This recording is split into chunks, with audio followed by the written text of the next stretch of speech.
ಸರಕಾರಿ ಪ್ರೌಢಶಾಲೆ ಅಂಚಟಗೇರಿ ರಾಷ್ಟ್ರೀಯ ಬಾಹ್ಯಾಕಾಶ ದಿನ.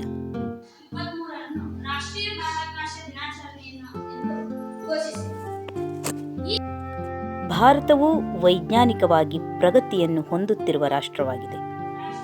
ಆಗಸ್ಟ್ 23, 2023 ಇಂದು ನಮ್ಮ ದೇಶವನ್ನು ಇಡೀ ವಿಶ್ವವೇ ಬೆರಗುಗಣ್ಣಿನಿಂದ ನೋಡುವಂತಾಯಿತು. ಈ ದಿನ ಚಂದ್ರಯಾನ 3 ಯಶಸ್ವಿಯಾದ ದಿನ. ಹಾಗಾಗಿ ಆಗಸ್ಟ್ 23 ರಾಷ್ಟ್ರೀಯ ಬಾಹ್ಯಾಕಾಶ ದಿನ ಎಂದು ಆಚರಿಸಲಾಗುತ್ತದೆ.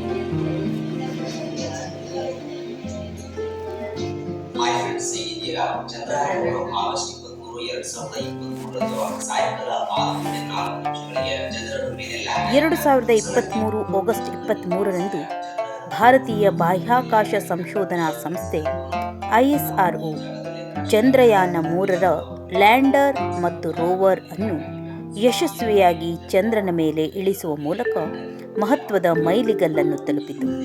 ಹಾಗಾಗಿ ಈ ದಿನವನ್ನು ಪ್ರಧಾನಮಂತ್ರಿಗಳಾದ ಮೋದಿಜಿಯವರು ರಾಷ್ಟ್ರೀಯ ಬಾಹ್ಯಾಕಾಶ ದಿನ ಎಂದು ಘೋಷಿಸಿದರು. ಅಂದು ಬರೀ ವಿಜ್ಞಾನಿಗಳಲ್ಲ, ಪ್ರತಿಯೊಬ್ಬ ಭಾರತೀಯನ ಮುಖದಲ್ಲೂ ಸಂತಸದ ಮಂದಹಾಸ ಮೂಡಿದ ದಿನ, ಹೆಮ್ಮೆಯ ದಿನ.